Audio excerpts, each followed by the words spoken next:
and constantly as well. And the damage assessment is very, very important. And the large number of infrastructures was damaged. So we need to assess all those damaged structures so that we can identify the needs and also develop the priority investment plan and the reconstruction modality accordingly. And that needs the huge resources, financial resources, manpowers, and materials. So, and to reconstruct all those facets on time is a big challenge. We need to develop different modalities and time frame as well. So, in addition to, we have a diverse geography and we have a problem in accessibilities. And in the rainy seasons, we have the problem in accessibility, and also the winter season, we have even the accessibility as well. So, and also the scope and large, it's a very high and urgency to reconstruct also there. So, and in addition, we have the technical challenges as well, because we formulated the building code in 1994, and till now, just just after we have been implementing based on that building code. So we didn't have such the updated kind of version of building code. We need to develop the different type designs and also retrofitting techniques and capacity building to the different the technical manpowers as well. That's why we developed the different strategy and approaches. The post-disaster need assessment was done, accordingly post-disaster recovery framework was developed, and we locally, we are lucky a little bit because before the earthquake we started the retrofitting in Nepal. That's why we apply the same kind of the methodologies here as well. We did a lot of assessment work, the vulnerability assessment of the buildings, and also we developed the recovery plan. And we set up the special instrument from the National Reconstruction Authority to the local level, DLPIUs as well. And the policy guidelines we developed with the support of different development partners. The harmonized policy, one of the very important. That's why we developed the NGO mobilization guidelines and the different type designs and also the construction and contractor-based modality as well. And just before the earthquake, the Sendai framework of action was formulated in March 2015 in the Sendai, and then we adopted such kind of principle, build back better principles for our reconstruction approach as well. And we the plan in a holistic manner. That means the holistic approach of reconstruction and also involvement of the different actors who are working the local levels. That was also the key at that time during the formulation of the policies. And we developed the different guidelines, and also we capacity development program we developed to the engineer, contractor, and masons as well. Human resource development, capacity development was one of the major strategy for the recovery as well. We learned the different lessons. For example, if we have the clear responsibility to the authority, then the reconstruction recovery could be very effective one and timely one as well. And the development of the large scale of plan, for example, for the recovery of the different sectors, the coordination of the different sectors, we learn a lot, how to implement, how to develop such kind of plan as well.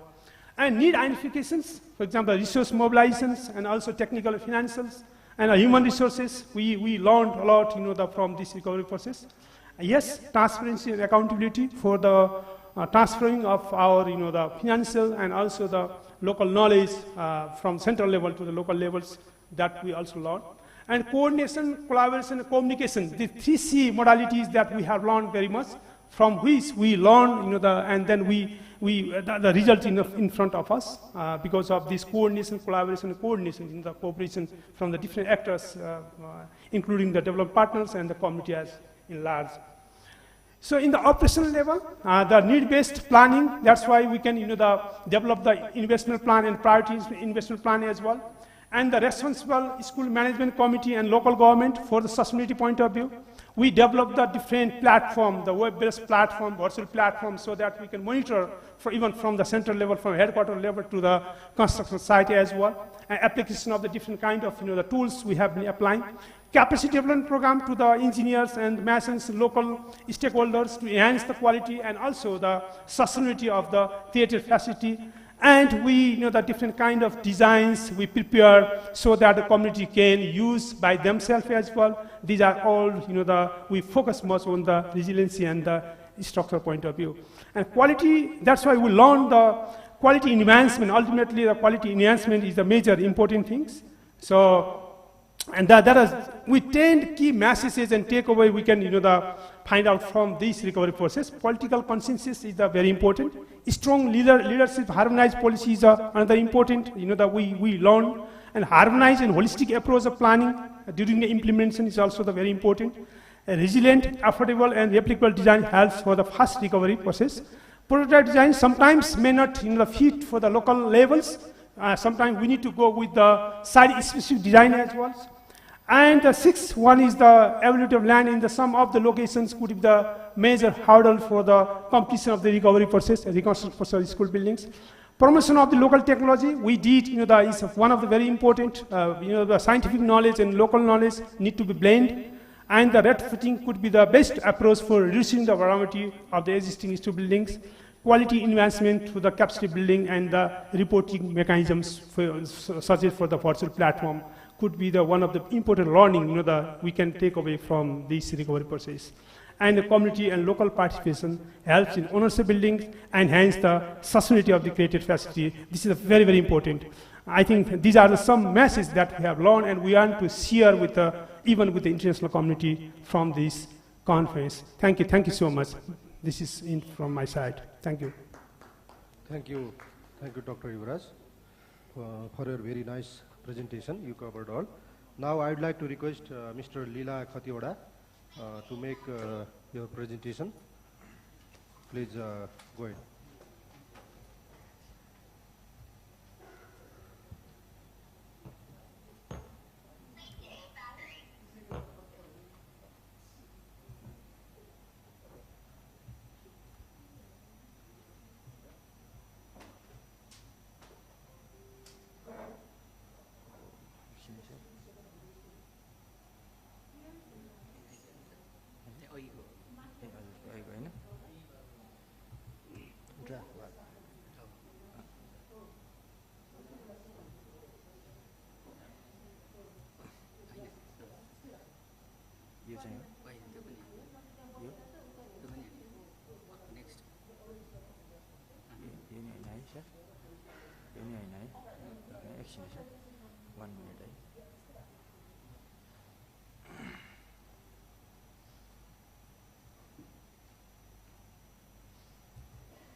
Respected Chairman, distinguished and all participants, I am going to present my reconstruction process and technology on government building, health building, and integrated settlement. It is related to the public infrastructures. An overview on Gorkha earthquake, 8,790 casualties that we faced and injured more than 22,300 people. Beyond this, it affects on damage and losses more than 631 government buildings. Those are totally collapsed, and partially more than 3,622 public building. And in 2021, what we achieved, I summarize here, is the total 645 government buildings, including community buildings. We completed the reconstructions of those buildings, and 216 security buildings that also we completed, and 751 health facility building, those buildings also we completed, and 34 integrated settlements on different districts. Those integrated settlements are also we completed in this six-year time frame. Beyond this, our some work is going. Some government buildings are under constructions. There are 20 buildings. Still, those buildings are under constructing, and 45 integrated settlements. Those are under construction, and we are constructing 354 health facility building in those earthquake affected districts now. This is the overview, and in this reconstruction process, we faced a lot of challenges, and in institutional level and the operations levels. The organization structures which was formed after the earthquake, after passed the bill from the Parliament's Reconstruction Act, Reconstruction Authority was formulated. A lot of policy documents that was process oriented, that also we faced challenges, and standard methods and confidence for the huge scale of these reconstruction works. We face that method and our confidence on these reconstructions. Also, in the current social and economic perspective, we should revise our design national building codes. That was also a challenge in the reconstructions, and in operations levels also we face some challenges, because at that changing political and administrative scenario, some damaged buildings, those are need, and some that should exclude. So first of all, we collect those buildings, and procurement method and steps. Those challenges, because of that process-oriented some guidelines that should revise on that time, and geography, huge amounts of material, human resource, and quality control of this reconstruction was the big challenge for our reconstruction process. Beyond this, for the retrofitting works, there was for some administrative heritage buildings, there was a debate on the reconstructions versus retrofittings. On retrofitting, there was no tested retrofitting technologies beyond this in these huge scales. Material selections and acceptability, and the implementation capacity also we faced the challenge. For the public buildings, geologically non-vulnerable land and the design and implementations of those buildings as per the revised seismic design code current scenario was also we faced the challenge. And integrated settlement, original settlement and livelihood for the new settlement that should be a chain, that should be connected. That was also one challenge. And geography, accessibility, and the limited resource was also the challenge for the reconstruction process. To overcome those challenges, we focused on some strategy. I mentioned the main strategy of the reconstruction process was build back better. And for this, first of all, we revised our design, procurement guidelines, environmental guidelines, and land use management guidelines to shortcut our process, to shortcut the method. And we deploy the trained human resource for the implementations of those public infrastructures.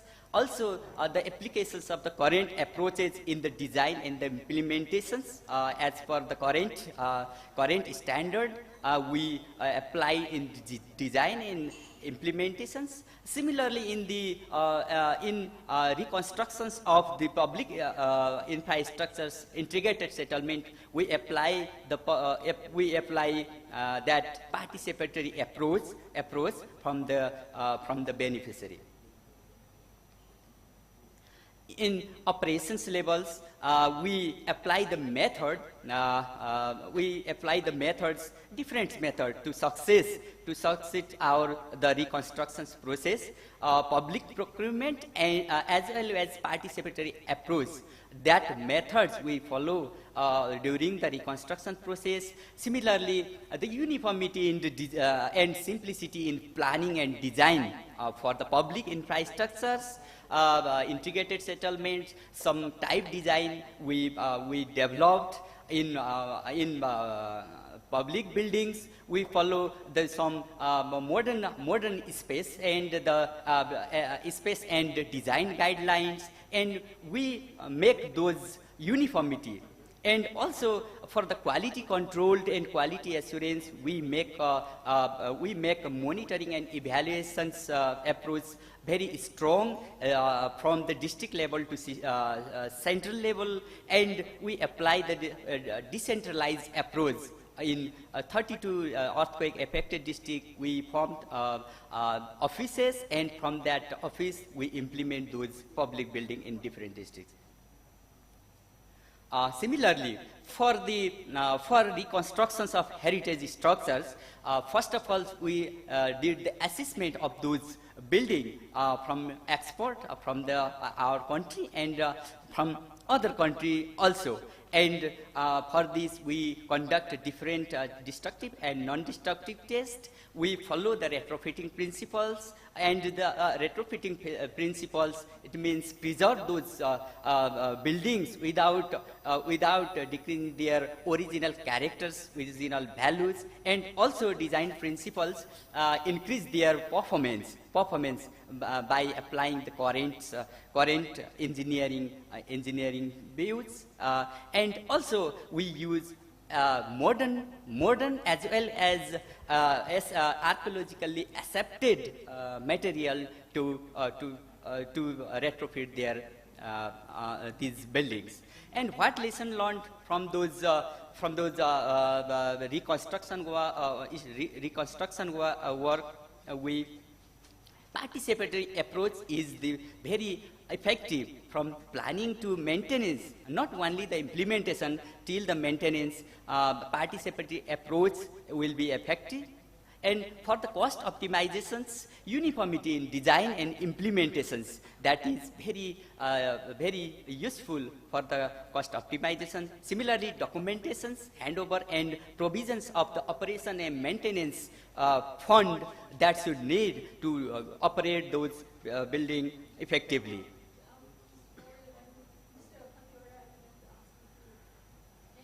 Okay. Thank you, ma'am. I will finish my presentation now. Okay. Similarly, from participations of local governments and associate settlement with the social and livelihood aspect, those are very effective to for the reconstruction, successful reconstruction works. And the key message, I summarize the key message: the build back better with the current scenario. It's very important. Similarly, make a process competitive, transparent, and the participatory is the another good key message, and ensure uniform design and implementations, and preservations of the important old palaces, and with appropriate technology we have achieved are the very key messages from this reconstruction process. Thank you so much. I will hand over. Thank you, Khatioda ji. Now I would like to request Mr. Naran Prasad Shrestha to make a presentation. Probably his presentation is on public infrastructure regarding the roads and others. Now over to you, Naran sir, please go ahead.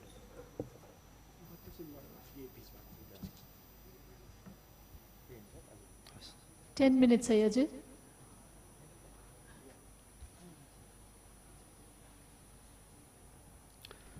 Respected Chairperson, rapporteurs and moderators, colleagues, ladies and gentlemen. First of all, good afternoon, everybody. I am Naran Shrestha, and I am going to present in the topic that is infrastructure, and I will cover local roads and bridges and waste sector. And in my presentation, I will make presenting overview,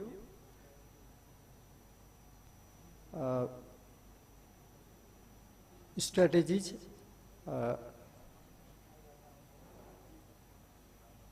lessons learned and key messages. Yeah, this will be my presentation outline.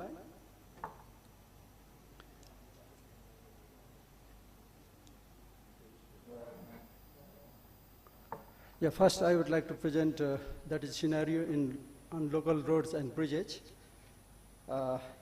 Just after Gorkha earthquake, in road and bridge sector, the estimated damage was 125 million US dollar, and the estimated loss was about $43 million. Likewise, estimated reconstruction cost, according to PDNA, was 191 million US dollar, and 1,142 kilometer roads to be rehabilitated, and 89 bridges to be reconstructed at the time. And after elapse of the tenure of NRA, that is after more than 5 years, in this current fiscal year, that is 2021, what we have achieved is 34 roads have been rehabilitated, 9 bridges completed, 8 roads and 6 bridges are ongoing, still ongoing. Over 550,000 citizens provided with road connectivity. Over 5.5 million work days of employment has been generated through this activity. And the expenditure through different development partners and Government of Nepal source, that is 45.3 million from Asian Development Bank source, 4.05 million US dollar from SDC, and likewise 96.18 million US dollar from Government of Nepal source. And I want to, what was the progress in different category of road? That is, till now, 209 kilometers of gravel road has been completed. You can see in the pie chart. 228 kilometers of DBS road has been completed, and likewise 102 kilometers of premix concrete bituminous road, and 26 asphalt concrete road has been completed. And in waste sector, in 2015, just after Gorkha earthquake, the total damage and loss was 111.56 million US dollar, according to PDNA study. And the total estimated reconstruction cost at the time is 118 million US dollar. And the damage, that is major damage in water supply schemes, 2,317, and partially damaged water supply schemes, 5,424. And in private toilet, the damage was 388,000. And the recommendation for reconstruction in water supply schemes was 3,212. And the achievement right now, that is water supply schemes from Department of Water Supply and Sewerage Management, that is completed water supply schemes 853, ongoing water supply schemes 524, and the total expenditure from this department is only 14.9 million US dollar, and the rest of the water supply schemes has been rehabilitated from the concerned local authorities, local governments. And now I want to explain about the challenge and constraint we have faced at the time. That is, at that time, no local authority was there. Elected representatives were vacant for more than 15 years, and at that time it was very difficult to face the scenario. And it is a big challenge to establish institutional setup, because to overcome this huge amount of loss through earthquake, that is institutional setup should be a big problem at the time. And DPR preparation of many sub-projects, many road projects, many bridges, and even many water supply schemes are to be prepared at that time in short time period. And likewise, land acquisition to implement projects, because many private land was to be, acquisite at that time for implementation of the project. and coordination among the stakeholders. Different stakeholders, even at the central level, even at the local level, it is the big challenge for coordination. And likewise, supply of construction material and equipment. After the devastating earthquake, it was not easy to supply materials and equipment at the construction site because of the damage of the structures. Likewise, tree cutting and road alignment in forest area. It is still a big challenge, big problem to make to cut the trees at the forest area. And another challenge is resettlement of affected area. That is, settlement should be resettled after that is implementation of the project. And another big challenge is quality assurance and control. Still, we are facing many weaknesses in quality control. And likewise, huge investment in reconstruction with limited resource. The government of Nepal cannot provide sufficient budget for the huge amount of reconstruction. Poor performance of non-professional contractors. Still, we are visualized so many engineering structures that have been failed because of poor performance of the contractors. And another big challenge was the worldwide impact of COVID-19. We have faced the problem for the 2 consecutive fiscal years. And I'm going to present about the strategies, what we have applied. That is establishment of separate empowered institution, that is NRA. That is the big achievement, that is NRA. After NRA, the implementation of all the post-reconstruction has been going smoothly. And formulation of necessary acts, policies, and guidelines. Many acts, policies, and guidelines has been formulated to implement all these reconstruction activities. And there is a multi-stakeholder engagement, that is even NGOs, INGOs, donor partners, local government, federal government, even provincial government. There is the multi-stakeholder engagement is there. And coordination mechanism among stakeholders at different levels here. And setting of principle, that is build back better. This is the main principle that NRA has established at the beginning, and we have achieved that is resilient structure with this principle. And we have applied some methods and approaches that at the operation and human resource level, that is human resource capacity development. At the beginning, we have applied that is so many trainings for capacity development and engagement of line ministries, different line ministries, Ministry of Education, Ministry of Health, and Ministry of Urban Development has been engaged for implementation of all these activities, and utilization of local resources, man and material. Especially focus was given to the local resources, and decentralized allocation of responsibility. Responsibility was decentralized at the district level, that is DLPA were established to implement in all 32 districts, and coordination mechanism. 3 minutes? Okay, thank you, ma'am. A coordination mechanism that is at the central level, that is steering committee, and at the district level, district coordination committee, and all the committees were formed for coordination mechanism. And implementation through contracting and outsourcing. Many big projects were implemented through contracting and even outsourcing of the consultants, and even user committee were mobilized for implementation. Regular monitoring and evaluation of activities at all stages of the implementation. And another big approach is the awareness campaign, and media mobilization is another big approach. And I want to explain about the lessons learned from this implementation of the activities. That is, delegation of authority and responsibility to the concerned agency is the main lesson we have learned through this. And another is the emphasis on planning and monitoring process. It is the main big issue. That is planning and monitoring process is the important point.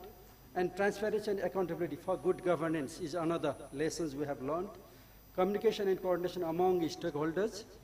Without communication and coordination, it is not easy to make progress. And likewise, efficient resource mobilization is another main, that is lesson learned. Effective institutional setup. We have set up the institution at different, that is earthquake affected 32 districts, and timely recruitment and training to the engineers, technicians, even masons. Huge amount of training and recruitment was to be made at the time. And deployment of human resources at the district level, and adaptation and flexibility in diverse geography. We have to adapt. Even Nepal has diverse geography, and we have to adapt that is even high hill and low mountain, even Tarai area, role allocation and functional assignment to implement these activities, and coordination platforms at different levels and different approaches. That is, coordination has to be made at the time, and contact management. Yeah, it is another big lesson. That is, in Nepal, we have poor contact management. That's why so many projects either face or time overrun or cost overrun. It is also a big lesson for us. And environmental and social safeguard to protect biodiversity. It is another important lesson we have to learn from international practice. Land acquisition, deed transfer before contracting. Yeah, we do land acquisition and deed transfer just after contracting, but it is a big challenge for us, and we have learned this lesson. Quality assurance and control to prevent the structural failure. Yeah, this is another lesson we have learned. Now I have come to at the key message and takeaways. Yeah, updated database is a measure, is tool for implementing agency, and well set up organization and management is another important message we have gained. Timely formulation of policy, regulation, and guideline to go ahead for all the activities. Smooth coordination between different stakeholders and power delegation to the concerned lower level authorities is another key message we have learned. Technology transfer to the local level. This is another lesson we have learned. And resource mobilization, either human or financial, in planned way should be there to implement in time. And efficient contract management should be there for smooth implementation of the projects. Effective planning, monitoring, and evaluation mechanism should be there. Social mobilization to ensure ownership and awareness. People should take their, about the project, that they should feel ownership, and they should be aware about the project, and proper documentation for future reference. Sir, I'm going to have to request you to conclude. Okay, thank you very much. Yeah, I have finished my presentation. Thank you very much. Thank you, Narayan sir. We completed 3 internal presentations. I think with these 3 presentations, we covered most of the public infrastructure sector that NRA has reconstructed during 6 years. Now we have another presentation from ADB.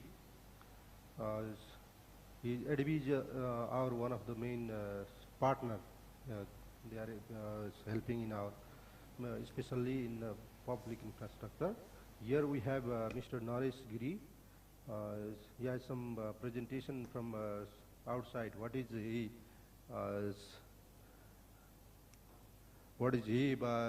looking at from outside? Probably we can see at his presentation. Now I would like to request Mr. Naresh Giri to make your presentation. Naresh Giri, are you? Thank you, sir. Yes, can you hear me? Can you see me? Yeah, you can continue. You can continue. Okay. Thank you very much, sir. Respected dignitaries and all the participants. So this is again Naresh Giri from ADB. So my perspective will be a little bit different from other internal presentations. So I will just have a kind of a lessons learned on this earthquake emergency assistance program. Hello? Yes. So I will continue with lessons learned from EAP. So I do not really want to again highlight this, the earthquake happened, and yes, I would like to highlight this, how ADB responded. It's a 200 loan approved for EAP within 2 months time period, and loan was effective from September 2015. Then in addition to this loan, there was a USAID grant of 10 million, then again STC grant was there, 4.4 million for technical assistance in district roads. Then there was technical assistance from ADB itself for supporting close monitoring of schools and all the components, 3.4 million. So I just would like to highlight the project was completed on 31st December 2019, which is 2 years ago. So main achievement, just would like to highlight, 162 schools, 400 kilometers, including strategic and district roads, 162 government building, and out of all the highly regarded National Building Code 105, that's the seismic code which has been developed under this project. And one more contribution was, why not rebuild all those schools in a far-flung area, which takes too long really to take all these cement and concrete and all the steel. So we supported to develop type designs for remote schools in Nepal using local materials, stones in mud actually. So that was a great achievement. So we must say that was from EAP. Then continuing with lessons learned, I think how I just like to go back to the time when 2015, immediately after when project was launched and everything was, haywire. We don't know how to begin with this. So the first thing was how to get all these children back into classroom. That was our priority. So we began with all those schools which was accessible now. So that was our first priority. So all the primary schools were taken, as a 50 primary schools taken in the first batch. That was our priority, and that was all the designs were done by ADB assistants, because the design supervision consultant under loan was yet to complete, Those were the challenges at the time. But we started that, but not with the safety and quality. So the design was first time established with steel structure that was easy to fabricate, and all those primary schools should be completed in time. So first 50 schools were designed based on steel structure. What we learned that the careful planning actually was very much important, because much more time was devoted in planning and design would really, finish all these schools in time. But on the other way, because of lack of type design and all those, so we had a lot of back and forth with the design. So that was one case that, we really felt that this type design, approved type design, would have been very much handy for us in case of any future earthquake disaster in Nepal. So other important lesson was consistent leadership. Consistent leadership in NRA and consistent leadership in all the CLPI's key staff. That was important. That we also faced, when we started with this, there was a lot of changes in the leadership of NRA. We almost felt there were 4 changes, turnover and CEO of NRA in the tenure of 5 or 6 years. Similarly, there was frequent changes in PDs. The example is school PD, school CLPI, school PD did not really, a lot of turnover wasn't there. So really we could do well in schools, but compared to all other 3 sectors. So we always had these lessons that if effective and consistent leadership is invaluable. Similarly, what we thought that gender and social inclusion, that should be taken seriously. In case of schools, there was a lot of, gender and social inclusion preference in the design, so that we inbuilt in the design itself. So, for example, incinerator for, sanitary pad incineration, the separate toilet for girls, those were really taken up very seriously in school rebuilding. Then one more thing, I must say that, when there was a lot of issue with the trained masons in the country, even with the private housing, we missed this opportunity that why didn't we include at least one mason's training in one school or one sub-project in other building component. At least we could have produced 30 trained masons in one package. So that somehow we missed out. But in case of, this is a lesson learned that during such kind of a crisis of trained masons, even the contract packages can be inbuilt with this training component within that. So in case of future planning, we should consider that. So this is also one of the successful lessons learned. I must say that through ADB technical assistance, we established a monitoring hub at Dhulikhel. Because all the reconstruction area for ADB was eastern part from Kathmandu. So we thought, from Kathmandu, it will be a little bit difficult to really monitor all these construction activity in terms of quality and progress. So we established this, and we see that current CEO is monitoring all this, and there was a huge kind of a monitoring unit there. So all this monitoring was done through project monitoring information system.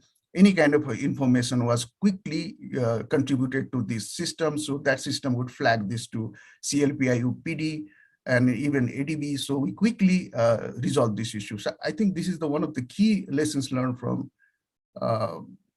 EAP's project. So having said that, the backbone of monitoring hub was this PMI system, which we call that Project Monitoring Information System, which was developed specially under ADB supported EAP. So that really now, replicated in other projects of ADB also. So that is a very welcome note for a country like Nepal. Then there was a striking the right balance. There could be a lot of, kind of resistance from the school management committee when all the school contract was given to the contractor. So that was well prepared, carefully taken care. So we just told the school management committee and the communities that we are not here to really make you engineer, but you should understand your role, how to really monitor all these, construction activities from your own side. There should be some non-technical point of view in any construction which you can monitor. So we developed a kind of a guidelines for them, and we distributed among all the communities. Whenever any such kind of a resistance came from community, these guidelines actually told them what to do, what not to do in case of any conflict. Having said that, we must say that after 2 years of this EAP's exit from ADB side, so we still see that job is not over yet, because we have done a lot of school DRM activities there.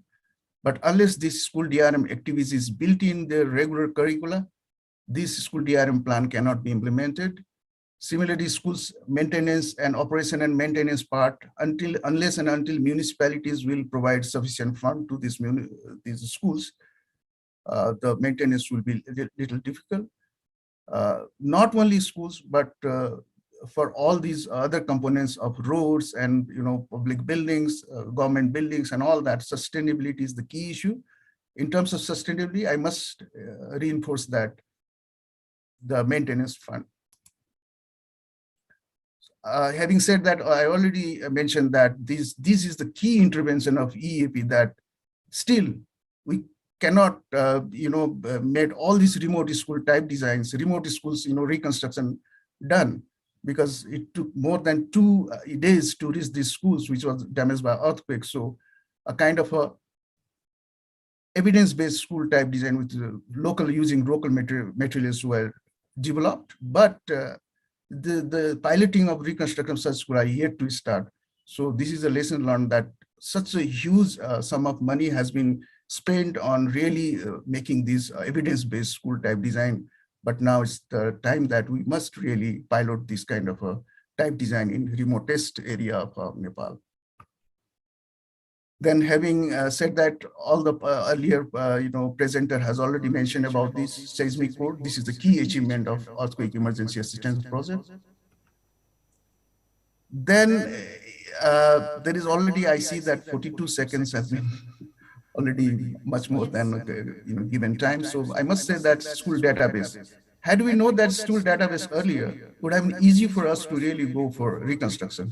So this updating of EMIS system, school management, education management information system, is key. Standard design is key. We do not have any kind of a standard there. Water supply was a big issue. We made a huge school in Ramechhap, but the dry schools, dry toilet, all those school was devoid of water supply. Somehow we missed out in contract package how to link water supply there. So these are the key issue. And knowledge transfer to local community who observe the learn. I mean, school construction itself become a kind of a demonstration for local communities.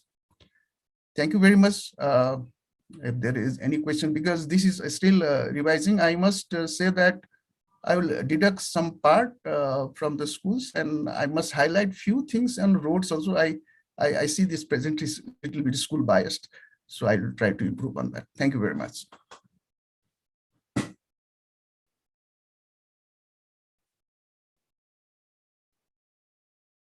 Hello?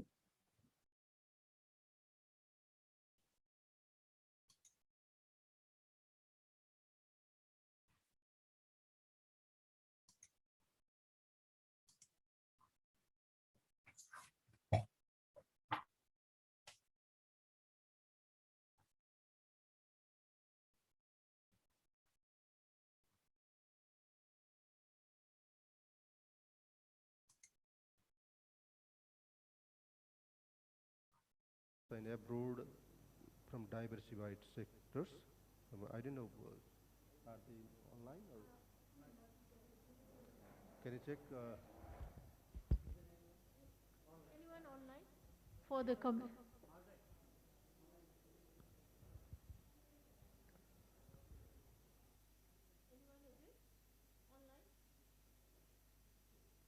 Hello?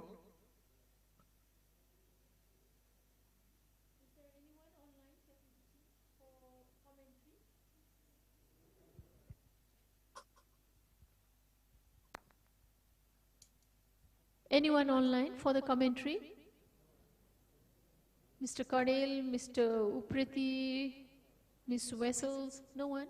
Okay, Ajay.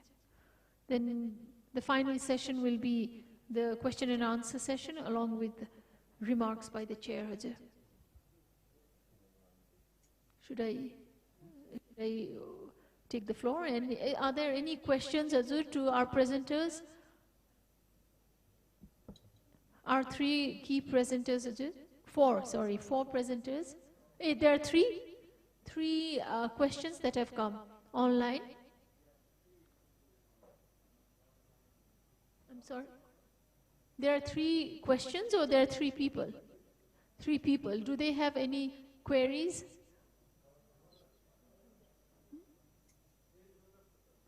Rogers is, okay. Roger Sutton. Mr. Sutton, are you there? Hello. Hi. Can you hear me? Yes, we hear you. Thank you very much. You are our first commentator for this particular session. I'm sorry, Mr. Sutton, for the final version, what we will do is try and get a little background on each of you so we can present that as well. So I'd like to give you the floor. You will have 8 minutes to present your commentary on our presenters. You can all hear me there?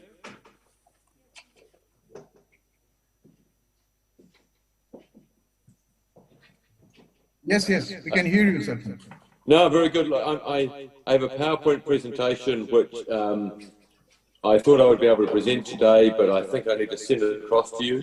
It is nearly midnight in New Zealand, so I was just going to spend a few minutes outlining what I was going to speak about and just do that very quickly. So I wasn't going to take too much time, if that's okay.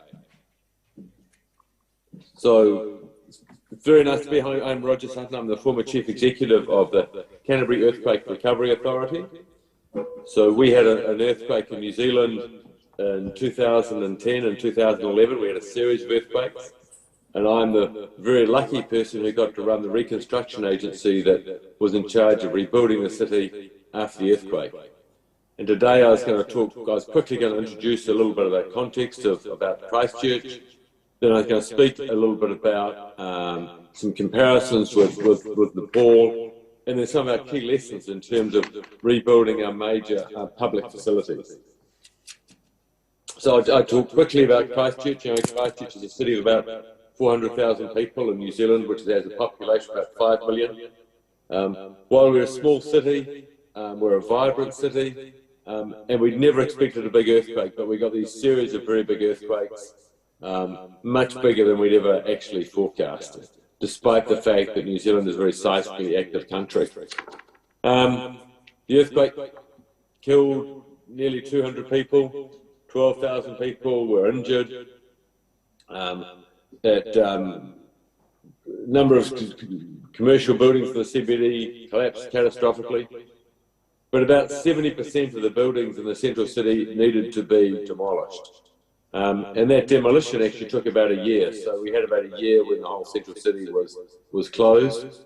And during that time, we decided to write a blueprint for what the new city was to look like. The new central city was going to look like. Smaller, more compact, greener, more cycling, more walking. And I guess the other thing, I guess we've heard a lot about today already, is we wanted to build back better. The blueprint, I had a whole lot of very grand facilities, huge convention centre, huge swimming pool complex, an entertainment complex, the repairing of a cathedral, a whole lot of very beautiful grand facilities designed by the very best architects and engineers. Shall I carry on? I'm not sure if you can still hear me.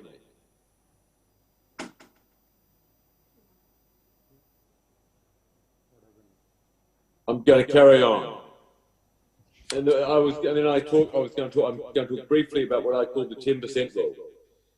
And the 10% rule is that we observed we built a number of temporary facilities very quickly and cheaply. In many ways, it's the opposite of the build back better. We built things like a rugby stadium. In New Zealand, we love our rugby. We built a rugby stadium very cheaply and quickly. We built a new cathedral cheaply and quickly. We built a shopping centre cheaply and quickly. We built a big entertainment complex cheaply and quickly.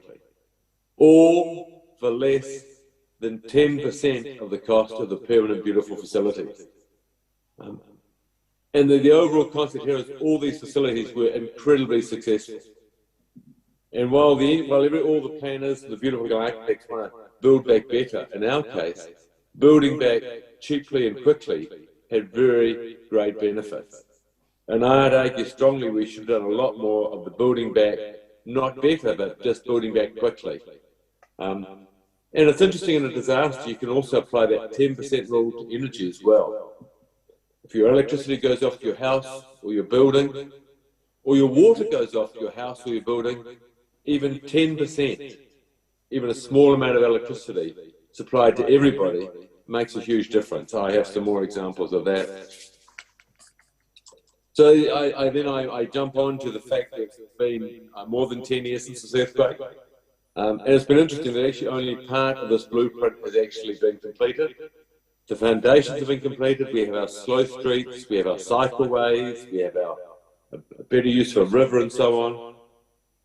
But also many businesses left the central city. The development was so slow. We had very little investment from outside investors. And then in terms of the key lessons I'm going to speak about, is the blueprint we had was very ambitious, overly ambitious. It was really developed as much as anything by the politicians to appeal to the voter, rather than the people it really should appeal to, which was the property developer, the people we needed to go rebuild the buildings. So overly ambitious, beautiful plans sometimes don't work.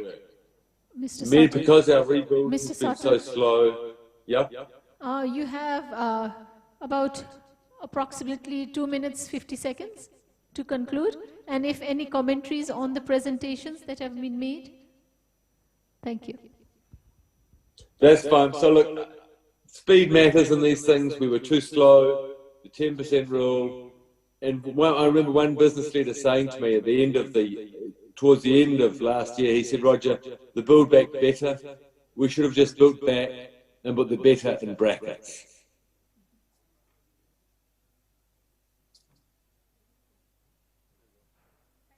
Thank you very much.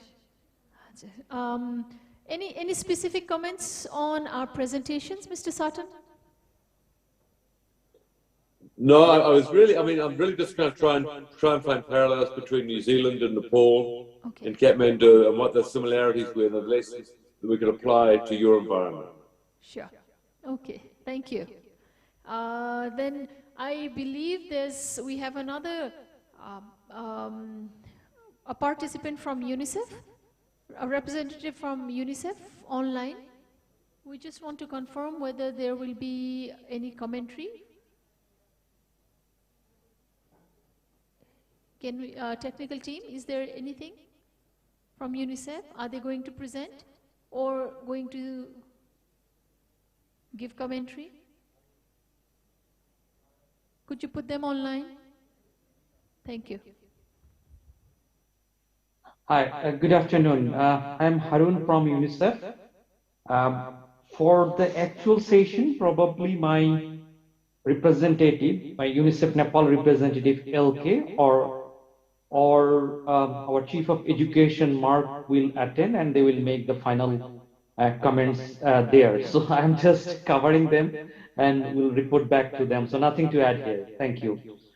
Just one question. Will this presentation be shared with the commentators beforehand so that they can review and they can prepare their comments accordingly, as you have been asking the previous commentator to comment on the presentation also. So I'm asking.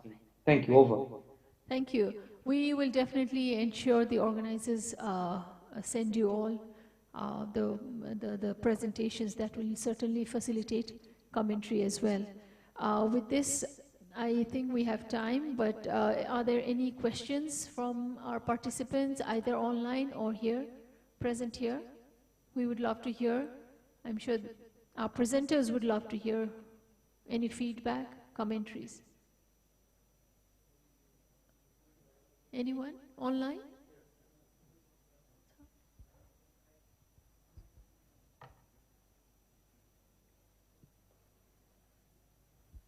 One small observation on format, because if you look at the presentations that are being made since morning, there are few information that is common everywhere in every presentation. Like, for instance, number of casualties, or the date of the earthquake, and so on and so forth. So I think one option could be that we look at what is the common information between all in all the presentation, and that is something which you can put a banner or a pamphlet somewhere so that it is not repeated and it saves time. So that would be my only suggestion. Thank you.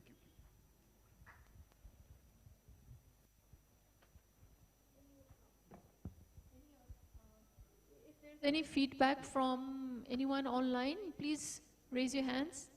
No, none. Before I hand over to our chair, I would also like to, as a moderator and also as a participant also, if we could have some information on whether the schools, the buildings were made,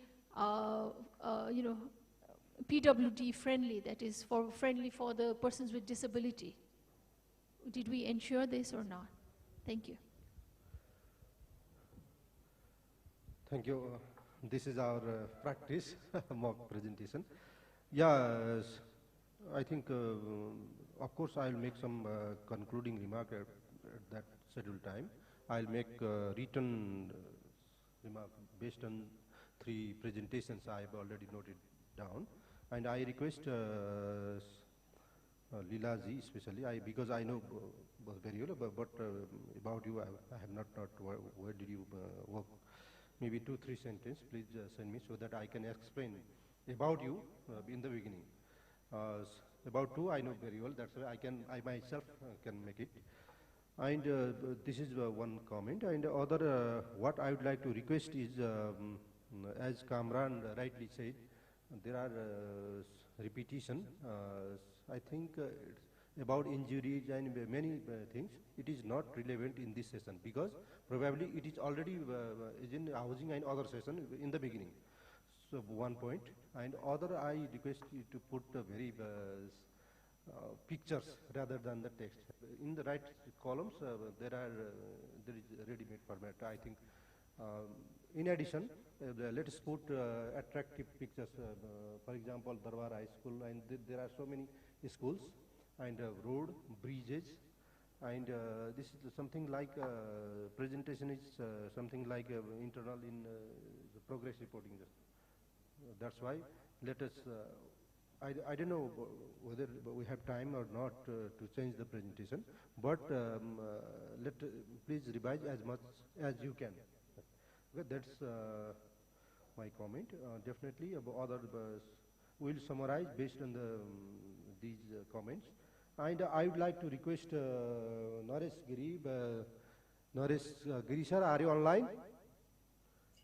Yes, sir. Yes, sir. Yeah, actually, your presentation was also very good, but I expect one additional thing from you because you are the external presentator. That's why please mention your points. What did you see externally about the in 6 years? You can comment positively, or you can point out if there are some shortcoming also. You mentioned 2-3 points I noted about the sort of frequent change of staffs, and beside that, what did you see, especially in public infrastructure, so that it would be very good lesson learned in future. And I request for you. I think other is very good. Uh, being, I think I'll make some written remarks, and everything should be noted, and so that it would be better. This is the some kind of practicing, and it is not organized, and it's not good. And I hope we will follow on time and make presentation very good. That's my comments. Regarding final remarks, I make written comments based on your 4 presentations. That would be that covers all, especially what we learn, and basically key things, not rather than in data and pictures. Based on your slides, this is the key messages and strategies. That would be my final comment. Thank you very much.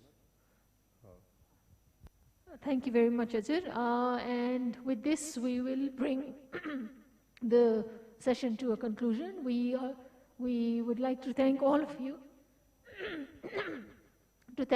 you, for your active participation and also for your presence here. And we look forward to seeing you in the other sessions as well. Thank you. Thank you.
बारेमा चाहिँ अब यो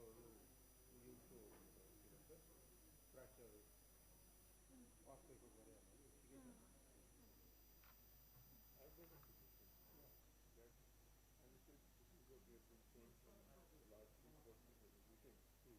that our internal colleagues, why don't they make presentations in Nepali and we will have interpretation? That would be much better. They will feel very easy in doing that. You're not able, because of language barriers, you're not able to share all your knowledge and expertise. It depends on the number of audience. If the English speaker, that would be the number of. We will have interpreters. Yeah. We have arranged interpreters. We have even. अब यहाँ जस्तो 150 नेपाली त्यहाँ ल्याउनेहरू जुन वास्तवमा नेपालीमा गर्नु चाहिँ राम्रो हजुर तर अब त्यो स्ट्यान्डर्ड के फलो गरेको उहाँहरूलाई अङ्ग्रेजीमा गर्नु भन्ने Even if they are not following, I mean, the question is that if people will feel more comfortable with talking in Nepali, their presentation will be of good quality. Yes. So, if I am to give a candid opinion, these presentations are not of international quality at all. Yeah, exactly.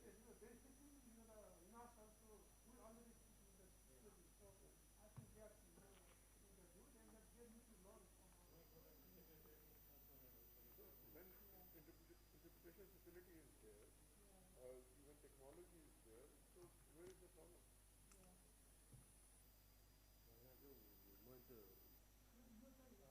Yuvraj sir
I forgot to introduce myself. Then I realized the second one I opened up, introduced, 3-4 minutes